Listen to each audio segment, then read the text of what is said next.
प्यारे बच्चों, आप सभी को मेरा प्यार भरा नमस्कार। आइए हम ब्रेन रूट कक्षा 7 के हिंदी व्याकरण के पाठ नंबर 7 संज्ञा का पठन पाठन करते हैं। बच्चों, आपने अपनी पहली क्लासेस में भी संज्ञा के बारे में पठन किया होगा। संज्ञा क्या होती है? किसी वस्तु व्यक्ति के नाम को, जो किसी के नाम को बताती है, उसे हम संज्ञा कहते हैं, जिसे इंग्लिश में हम नाउन भी बोलते हैं। आम में मिठास है, इस उपवन की सुंदरता अद्वितीय है, मदर टेरेसा ने मानवता के लिए बहुत काम किया। तो इसमें जो ये शब्द हैं, जैसे कि आम, मिठास, उपवन, सुंदरता, मदर टेरेसा, मानवता, ये क्रमशः व्यक्ति को, जाति को और एवं भाव का नाम का बोध करा रहे हैं। तो ऐसे सभी नामों को हम क्या बुलाते हैं? संज्ञा। तो किसी प्राणी, वस्तु, स्थान या भाव का बोध कराने वाले शब्द जो होते हैं, उन्हें हम संज्ञा की उपाधि देते हैं। संज्ञा के भेद बच्चों, संज्ञा के 3 भेद होते हैं। पहला होता है व्यक्तिवाचक संज्ञा, जातिवाचक संज्ञा और भाववाचक संज्ञा। व्यक्तिवाचक संज्ञा का अर्थ होता है जो किसी प्राणी, विशेष प्राणी या वस्तु, स्थान के नाम का हमें बोध कराए, उसे हम बोलते हैं व्यक्तिवाचक संज्ञा। जैसे लाल बहादुर शास्त्री भारत के एक अच्छे नेता थे। श्री बाल गंगाधर तिलक ने भगवत गीता की टीका लिखी।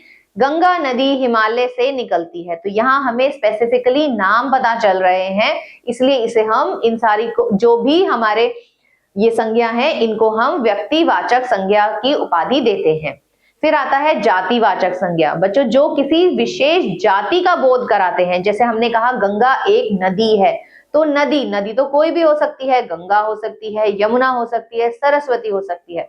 तो ये एक समूह की बात हो रही है, तो इसे हम बोलते हैं, नदी को हम बोलेंगे जातिवाचक संज्ञा। जो शब्द किसी व्यक्ति, प्राणी, वस्तु, स्थान आदि की संपूर्ण जाति का बोध कराते हैं, वे जातिवाचक संज्ञा कहलाते हैं। जैसे मनुष्य को दयालु बनना चाहिए, तो यहाँ हम मनुष्य में तो बहुत सारे आदमी आ गए, इसीलिए मनुष्य एक समूह का बोध करा रहा है, इसलिए इसे हम जातिवाचक संज्ञा कहेंगे। किसान खेतों में बीज बो रहा है, किसान भी एक बड़ी जाति का बोध करा रहे हैं, इसलिए हम इन्हें भी क्या बोलेंगे? जातिवाचक संज्ञा। लेकिन वही मैंने कहा, राम एक बहुत ही परिश्रमी किसान है, तो यहाँ मैंने एक नाम बोला है, किसी व्यक्ति का नाम, तो वो हो गई व्यक्तिवाचक संज्ञा।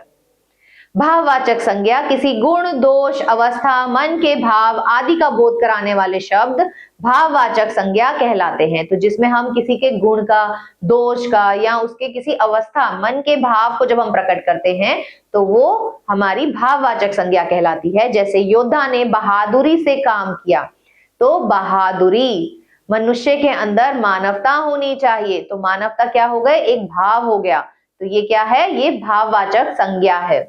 गांधी जी अहिंसा के पुजारी हैं, तो अहिंसा भी एक भाव है, तो इसे हम क्या लिखेंगे? भाववाचक संज्ञा। भाववाचक संज्ञाएं समानता महसूस की जाती हैं और अगणनीय, मतलब जिन्हें हम गिन नहीं सकते। भैया भावों को, इमोशंस को गिन थोड़ी सकते हो। इसका प्रयोग सदैव एक वचन में होता है। जातिवाचक संज्ञा जो होती हैं बच्चों, ये इनको हम गिन सकते हैं, इसलिए इन्हें हम गणनीय होती हैं। कभी कभी व्यक्तिवाचक संज्ञा का प्रयोग जातिवाचक संज्ञा के स्थान पर भी किया जाता है। जैसे हमारे देश में हरिश्चंद्र तो एक ही थे, लेकिन भाई अगर हमने किसी को बताना है कि कोई सत्यवादी है, तो ऐसे तो बहुत सारे लोग हो सकते हैं सत्यवादी, इसलिए हम क्या लिखेंगे? हरिश्चंद्रों की आज भी कमी नहीं है। आज के पुरुष प्रधान समाज में झांसी की रानियों की बहुत आवश्यकता है। झांसी की रानियां मतलब जो बहुत बहादुर हो। जातिवाचक संज्ञा का प्रयोग बहुवचन में होता है। जब हम भाववाचक संज्ञा को बहुवचन के रूप में प्रयोग करते हैं, तब वह जातिवाचक संज्ञा बन जाती है। जैसे संस्कारों को अपनाने से चरित्र दृढ़ होता है। हिंदी में अंग्रेजी भाषा के प्रभाव से संज्ञा के 2 अन्य अर्थ भेद भी माने जाते हैं। तो बच्चों, जैसे अंग्रेजी भाषा में आपने देखा है कि संज्ञा के 2 और भेद होते हैं, जिनको हम मटेरियल नाउन और कलेक्टिव नाउन बोलते हैं। ऐसे ही हिंदी में भी हम इनको, संज्ञा को 2 और भागों में विभाजित कर सकते हैं, यानी कि कौन सी? द्रव्यवाचक संज्ञा और एक होती है समूहवाचक संज्ञा। जैसे द्रव्यवाचक संज्ञा में जितना भी सामान होता है, जैसे कि दाल हो गई, सोना, चांदी, पीतल, तांबा, तेल, घी आदि, ये विभिन्न प्रकार के खाद्य पदार्थ, द्रव्य तथा धातु हैं। ये गणनीय नहीं होते हैं। भाई आप लिखते हो दाल, तो दाल में तो बहुत सारी दाल हो सकती है। सोना, कितना सोना है ये हमें नहीं पता है, तो इसका प्रयोग सदैव एक वचन में ही होता है। जिन संज्ञा शब्दों से किसी द्रव्य या पदार्थ का बोध हो उसे हम बोलते हैं द्रव्यवाचक संज्ञा। बच्चे को दूध पीना चाहिए, मतलब दूध क्या हो गया, दूध एक सामान हो गया, खाद्य पदार्थ हो गया, तो ये क्या हुआ, द्रव्यवाचक संज्ञा। सोने के आभूषण विपत्ति में काम आते हैं, तो सोना क्या हो गया बच्चों, ये एक धातु है। धातु किस में आएगा, द्रव्यवाचक संज्ञा का पाठ है। समूहवाचक संज्ञा सेना, परिवार, दल, संघ, समूह, गुच्छा आदि शब्द एक ही जाति के व्यक्ति या वस्तु के समूह का बोध कराते हैं। जैसे हम बोलते हैं ना सेना, तो सेना में तो बहुत सारे व्यक्ति होते हैं, तो उन सबको इकट्ठा करके हमने एक समूह का नाम लिया सेना। एक जैसे वस्तुओं को एक ही स्थान पर मिल जाने पर हमें उसे एक ही नाम के द्वारा संबोधित कर देते हैं। जैसे छात्रगण वर्ग, छात्र वर्ग मतलब बहुत सारे स्टूडेंट, जितने भी छात्र हैं उन सबको हम कैसे लिख सकते हैं, छात्र वर्ग। मंत्रीगण, मंत्रियों के समूह को हम क्या बोलेंगे बच्चों, मंत्रीगण। जिस संज्ञा शब्द में से एक ही जाति के व्यक्तियों या वस्तुओं के समूह का बोध होता है उन्हें हम समुच्चयवाचक संज्ञा कहते हैं। जैसे पुलिस की लाठी ने भीड़ को तितर बितर कर दिया। अब इस भीड़ में आदमी भी हो सकते हैं और नारी भी हो सकती हैं, तो ये सब मिलके क्या बना रहे हैं, भीड़। तो भीड़ क्या हो गया, भीड़ एक समूहवाचक संज्ञा हो गई। अतिथि को फूलों का गुच्छा भेंट किया गया। गुच्छा तो फूलों का हो सकता है, फलों का गुच्छा, अंगूर का गुच्छा हो सकता है, चाबियों का गुच्छा हो सकता है। भाववाचक संज्ञा बनाना। भाववाचक संज्ञा जातिवाचक संज्ञा, सर्वनाम, विशेषण, क्रिया तथा अव्यय शब्दों से बनती है। भाववाचक संज्ञा बनाते समय शब्दों के अंत में प्राय पन, तत्, ता आदि प्रत्ययों का प्रयोग किया जाता है। जैसे कि मित्र, मित्र से हो जाएगा मित्रता, राष्ट्र से हो जाएगा राष्ट्रीयता, दानव दानवता, सज्जन सज्जनता, संस्कृति संस्कार, कवि कवित्व, शिशु शैशव भी लिख सकते हो, शिशुत्व भी लिख सकते हैं हम। भाई का हो जाएगा भाईचारा, युवा यौवन, व्यक्ति व्यक्तित्व, मानव मानवता, देव देवत्व। सर्वनाम से भाववाचक संज्ञा बनाना। मम, मम से हो जाएगा ममता या ममत्व, निज निजता या निजत्व, अपना अपनापन या अपनत्व, सर्व सर्वस्व, स्व स्वत्व, अहं अहंकार। विशेषण से भाववाचक संज्ञा बनाना। खूबसूरत खूबसूरती, कठोर कठोरता, सुंदर सुंदरता या सौंदर्य, नम्र नम्रता, भयानक भय, महान महानता, लंबा लंबाई, लाल लालिमा, मधुर मधुरता, कड़वा कड़वापन, कुशल कुशलता, सरलता, उदारता, योग्यता, परतंत्रता, स्वास्थ्य, मिठास, आलस्य, प्यास, डर, गर्मी, स्वतंत्रता, खटास, एकता। ये सब कैसे हैं, ये सब भाववाचक संज्ञाएं हैं। ऐसे ही क्रिया से भी हम भाववाचक संज्ञा बना सकते हैं बच्चों। जैसे मिलान, मिलाना, मिलाना का मतलब क्या हो जाएगा, इससे भाववाचक बनाएंगे तो ये हो जाएगा मिलावट। धोना धुलाई, झुकना झुकाव, बुनना बुनाई, चढ़ना चढ़ाई, जीतना जीत, उड़ना उड़ान, गिरना गिरावट, लड़ना लड़ाई, चलना चाल, सिलना सिलाई, चुनना चुनाव। अव्यय से भाववाचक संज्ञा बनाना। धिक, धिक का हो जाएगा धिक्कार, निकट निकटता, तीव्र तीव्रता, शीघ्र शीघ्रता, मना मनाही, समीप समीपता, दूर दूरी। आओ दोहराएं। संसार में सजीव अथवा निर्जीव सभी वस्तुओं का नाम अवश्य होता है, यही नाम संज्ञा कहलाता है।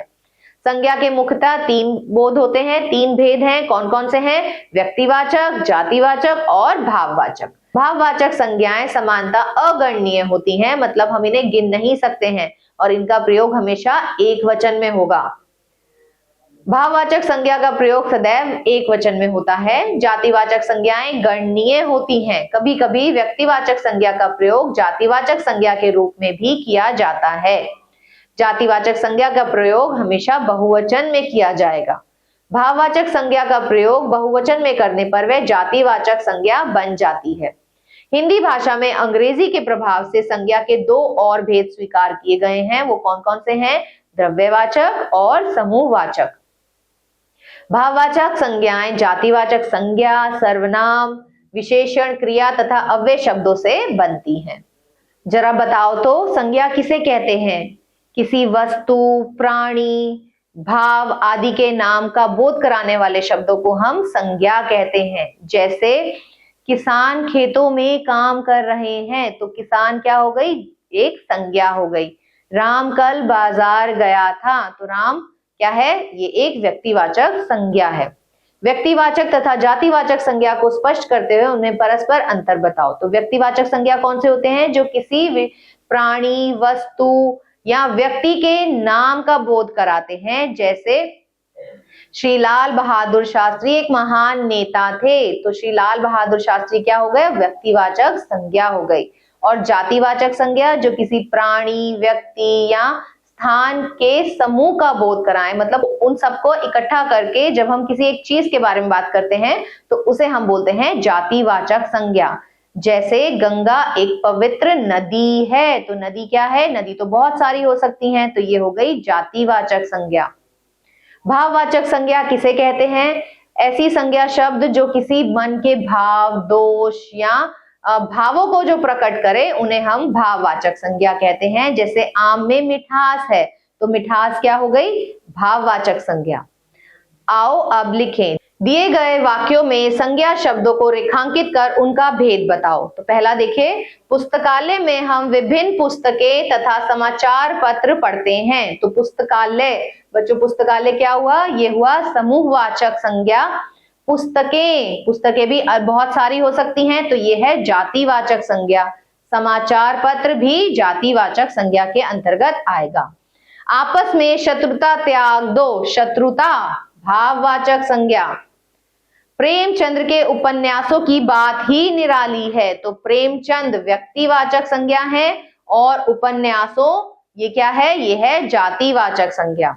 लेखक सदा एकांत चाहता है, तो लेखक हो गया आपका क्या हो गया? जातिवाचक हो गया, और एकांत हो गया आपका भाववाचक संज्ञा। बुढ़ापे में बचपन याद आता है, तो बुढ़ापे भाववाचक संज्ञा है और बचपन भी आपका भाववाचक संज्ञा है। निम्नलिखित शब्दों के भाववाचक रूप लिखे। नारी, नारी का क्या हो जाएगा? नारित्व। शीघ्र, शीघ्रता। घबराना, घबराहट। कुशल, कुशलता।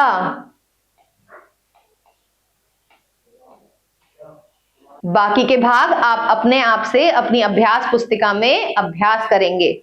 नीचे दिए शब्दों में संज्ञा छांटकर सही जगह पर लिखिए। तो जैसे भाववाचक संज्ञा है, तो भाववाचक में आप यहाँ पे परायापन लिख सकते हो, मुस्कुराहट लिख सकते हो, तो यहाँ पे कौन सी हो जाएगी? परायापन,